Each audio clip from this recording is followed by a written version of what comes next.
Hello, everyone. Welcome back to another Worldly Wednesdays. I'm Angie Snowball Thompson, your business English communication coach with Living in America. And I have been traveling around the world lately, talking to people about different customs and things that are happening in their country and what to expect working with their culture. And then I met this super cool guy who is my guest today, Jahzeel, and he's from New York City. And I thought, what a cool thing to do. I go everywhere but my own country, and there's so many cultures in my own country. And New York City is very different from where I am. I'm very Midwest, kind of, I like to say the most boring part of the universe. So I have a different pace of life than Hazel, but he has this wonderful company that he works with, and it's more than a company, it's a cause. So Hazel, thank you so much for joining me today. Your talent is endless. Your personality is just so fun. I'm really excited to have you, and I'd like to give you a minute to introduce yourself and what you do. All right. Well, thank you, Angie, for having me. I do appreciate this opportunity a lot to be able to speak to you and also to the world. I don't take these lightly. I always, just feel so honored to do this. To be able to share our stories and just, have a conversation, get to know each other, and you know, possibly inspire people along the way. So, as Angie already said, my name is Hassel Montez, and they usually call me the heavy metal executive director of Internal Creations, a nonprofit organization here in New York City that develops leadership, self sufficiency, and life skills through learning the classical guitar, as you can see in the background over there. And what we pretty much my upbringing here in New York City uh, was a little bumpy in the beginning, I guess you could say, in my early youth. And what did help me to grow into the man that I am today is the guitar.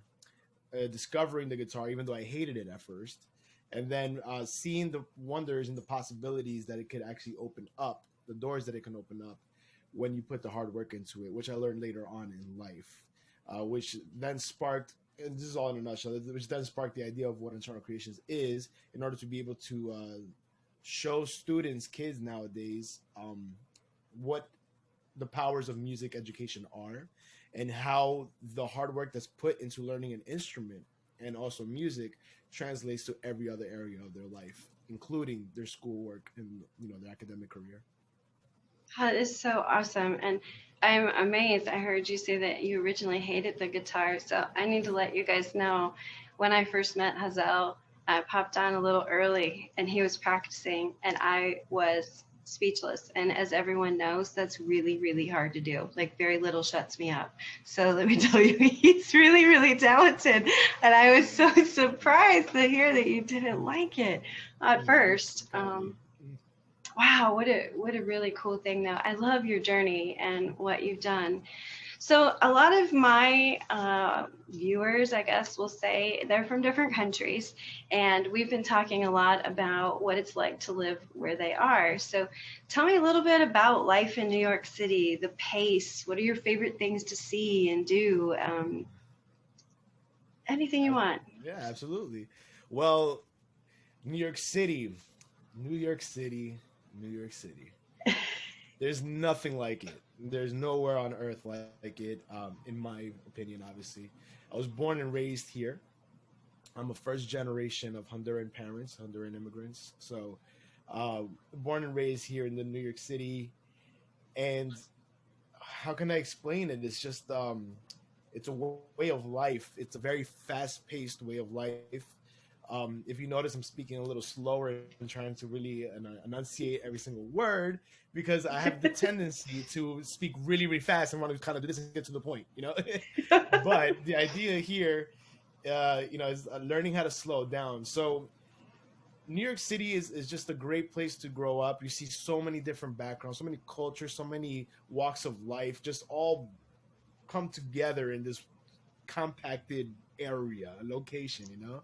And as people move outwards in other parts of the country, we move upwards in terms of buildings. So Yeah, it's so the layout of our land is like the higher up on the floor you are, the better you are, yeah, that's because of true. how much more space out there you have. But it's just it's a beautiful life. Way too expensive now for my like for my liking, but it's very fast paced, very real, very like I said, it's very concentrated. So very overstimulate, a lot of overstimulation, very overstimulated for me at least, So things I love to do here just are going to, for example, like Central Park or Fort Tryon Park, which is right here in Washington Heights where I live. So many beautiful areas, places that I love to visit when it's warm out, is anywhere by the water. So Battery Park, Battery Park City, right here on the Hudson. I live right next to the George Washington Bridge, so I'm right there by Oh, the cool. Hudson, taking a walk by there, just listening to kind of like the river just flow and hearing the waves and stuff like that. And every single time I look out that direction is to the west, and so for me, I feel like we're in like the corner of the northeast. So I'm like always looking out to the west. I'm like, what's out there? It's kind of like that what's out there type feeling. Like it's just unknown, even though I know it's Jersey and all the the state. Yeah. I've been out of New York City, and actually I think we spoke about this very briefly in our first one-to-one that I just recently moved down to Florida with my wife. My folks have been living down there already for a long time, and I'm traveling back and forth to New York and Florida for the purpose of the organization and all that. So for me, that change of life has been great because, as like I said about my speech, right, I'm trying to slow down, trying to slow down a little bit. But I still enjoy the fast-paced living of New York. I still enjoy what New York is, and I will represent it no matter where I am. And Washington Heights, Manhattan, will always be home for me, no matter where I am in the world. Yeah. So, I hope that answered your question about like what it's like to live in New York City. It's just there's a passion for it, but there's like for me, there's a love-hate relationship with it sometimes. And I guess that's true for everybody in their hometowns, or Yeah. their home states rather. Yeah, I think so too. And I think that about culture as well, because I once lived in South Carolina. It's where I started teaching, and I worked with a lot of Germans. And the Germans they like to be direct and get things done, and they're very efficient. Well, Right. South Carolina is, hey y'all, what you got going on today? And I thought my Yeah. Germans would lose their minds. They're like, I'm not talking to them. I'm wasting 10 minutes just before they can say anything. Right. Um, and so like there was a part of me that loved that slow, get to know each other, very friendly, very open. But there's a part of Mhm. me that loved that kind of New York style life too. Like, no, let's just get it done. We're busy. Let's, Yeah. you Yeah. know. So I think that's the neat thing about culture is it's not like in a box. You can't wrap it up. It's Yeah. not one thing. And there's times you like things one way and there's times you like it another way. So Yeah. I think that's really Absolutely. cool. Yeah, Definitely. another thing that's been kind of interesting in these talks, and hopefully by the time this airs, we'll be in a different spot with the pandemic. But there Mhm. has been a lot of silver linings. I met you. I met all these people. There's been a lot of great things, but my question that people ask me most, what's it like for you in the United States? What's your shutdown? And I always have to tell them, every state is different. Everyone has different rules. Yeah. And New York has been really different. I'm more or less open for business. I mean, social distancing, mask, but there's very few restrictions left for me here in Ohio at this time. But New York has been tough. What was it like to be in New York at that time? Well, for a city that never sleeps to actually sleep, it's different. It was very, very different. Um, not saying that everybody stopped doing what they're doing. Like we had our frontline workers, our essential workers, who still were going out and risking their lives and working every single day to make the world go round and to save people and to Right. make sure people got fed and all these essential things that we took for granted. Um, it really, really just exposed that. On our end over here, and I'm sure this is worldwide too, but in my experience, it really just exposed how essential those jobs that were talked down about, Mm-hmm. really are, and why we need to really make sure that we appreciate every little thing that we have, that we take for granted in this earth, and for people and all that stuff. And it's tough because when the lockdown happened, it was still like this weather. You know what I'm saying? It's like still cold. You know, it's cold, but then there's you get deceived by the warm sun. You know, warm sun, so you can't really go out anywhere. So that was fine, but at the end of the day, you did get that cabin fever type thing where it's you wanna you want to be out and about. You want to have the option of at least going out and taking a walk, which the option was still there, but who knew what was going on? So everybody stayed mostly inside.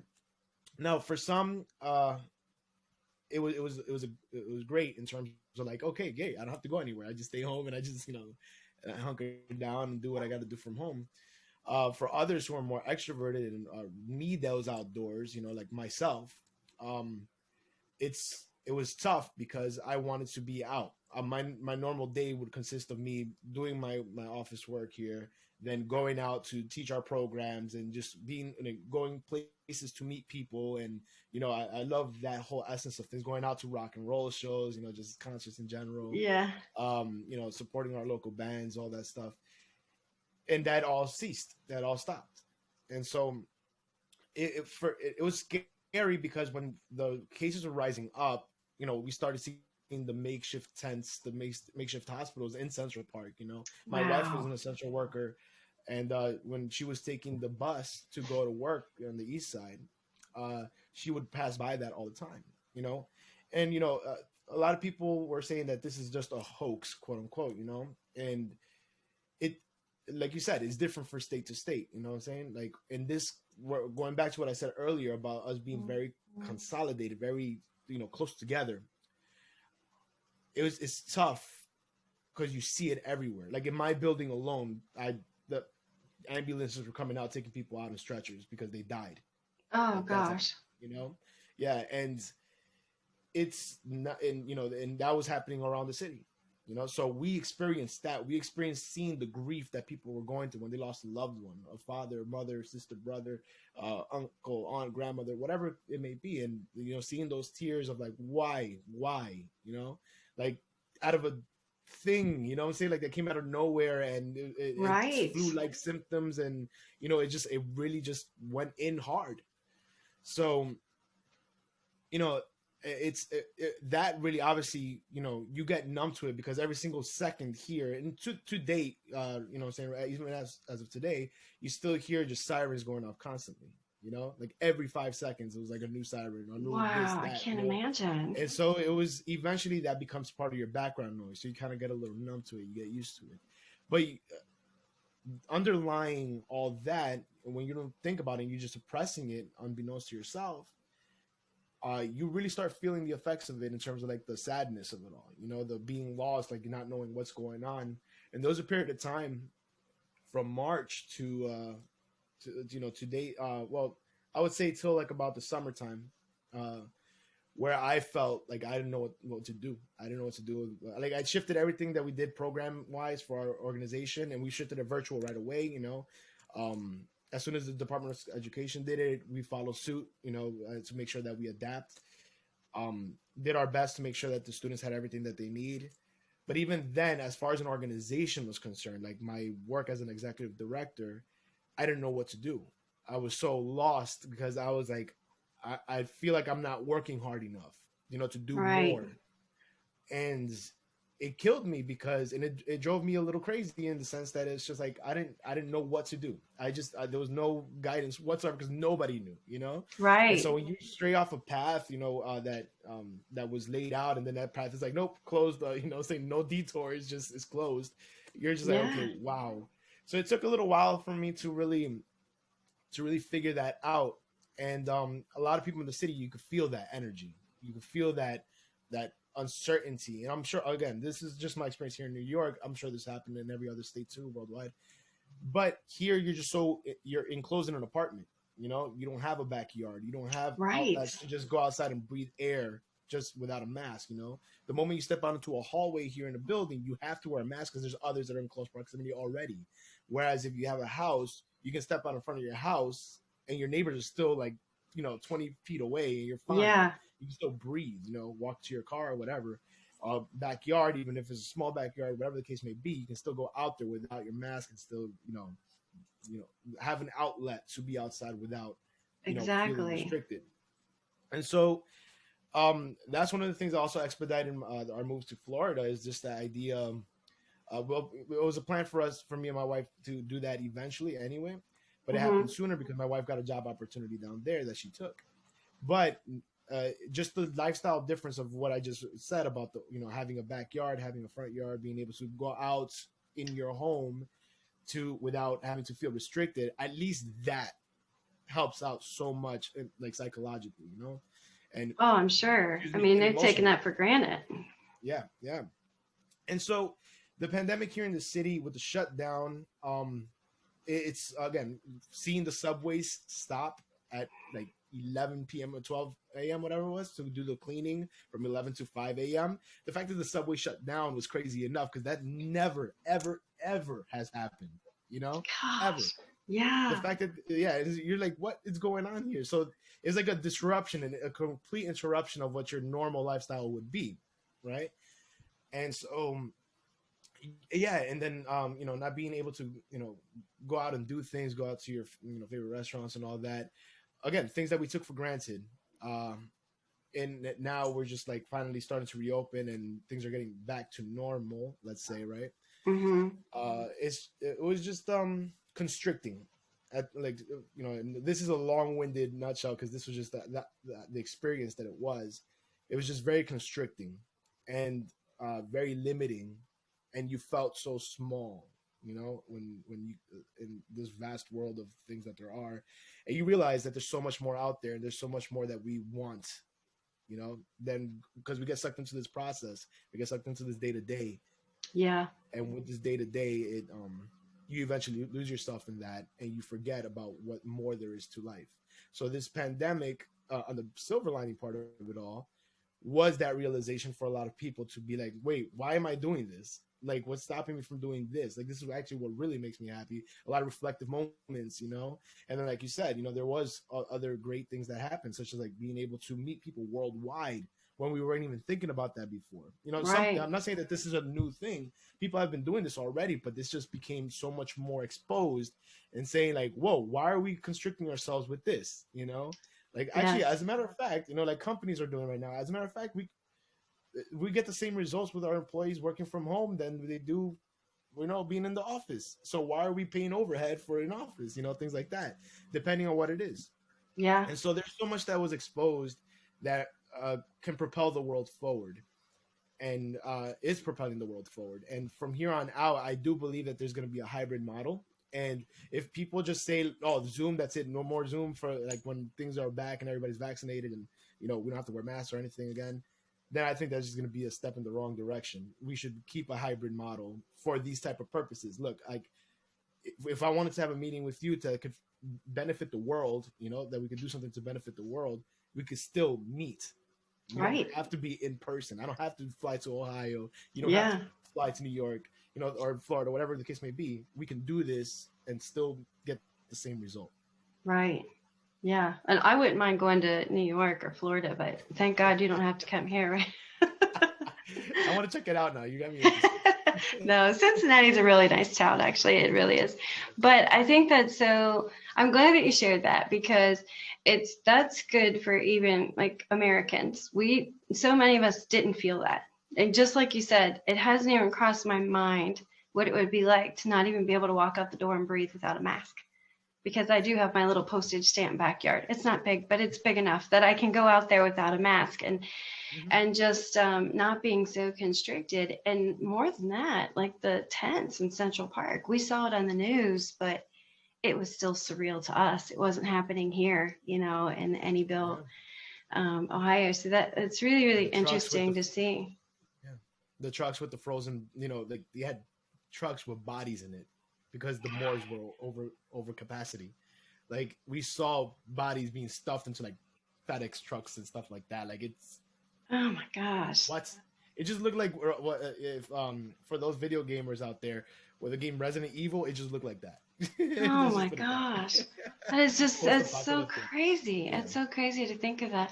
And then, like you said, the toll that it takes on you mentally and emotionally to go through something like that. I would say though that you're probably very blessed to have music in your life, because if there's one thing that can, like, is an outlet, I think playing an instrument is usually something that can take you to a different place temporarily, Absolutely. an outlet. So, because a lot of people, their outlets were the gym, which was closed or whatnot. So I think that was Or going hard out. too. Yeah, that Yeah, was and really hard. and you're right. And one of the things that you said the word blessed, and it's true. I am blessed in many regards. And one thing that this pandemic taught me, and this comes with what our students have said too about our programming means so much to them. That we're still learning to this day. They're finally saying like, "Oh man, if it wasn't for this, this would not have happened, or I would have lost my mind completely." And it made me realize how grateful I am for everything that I have, and for the Yeah. people around me, the people that I meet. Um, Really, that notion that it made, again, going back to reflection, which I think is a very integral and important part in humanity. And I feel we all need to really take some time to reflect on what it is that we have, and things that even that we don't have. And I'm not saying like, oh, be complacent. It's about just knowing what it is that you do, that we are, that we have, that we take for granted. Again, it's just Right. that, those little things. And for our students, they in the beginning, it's like, oh yeah, guitar or whatever, we're doing the guitar thing. And they just started off when the pandemic hit. They were like with us for about like just 2 months, and then the pandemic hit and they had to switch over. And then they're telling me now, and telling their instructors now, like, man, if this is the calm of my storm. What I'm saying? One of our students, Chloe, said that, and it really resonated with me. She was like, this is like the calmest, and like the most, what I look forward to every single time, every single Tuesday, Monday that we had her class. And she was like, if it wasn't for this, I'd go crazy. And the same thing with one of our other students, Kim. She was like, if it wasn't for this, I would be just so bored, because it's all just schoolwork, schoolwork, schoolwork, schoolwork. And it's like, this is what I'm able to like do things now. Like, I'm able to express things and put my feeling into what I know. And it's just amazing. It's just amazing to hear those stories, and seeing the results of the students actually taking this like to another level. Like, they themselves are putting in the work to get to a whole nother level, because it's such a great outlet for them, and they feel it.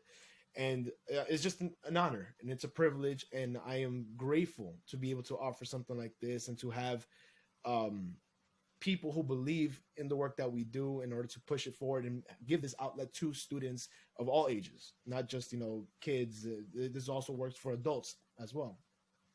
And this is a nonprofit organization, right? Absolutely, yes, it So, is. and currently only in New York and opening in Florida, Hmm. but maybe someday expanding other places as well, right? But Absolutely, you guys absolutely. can take donations from anywhere to Yes.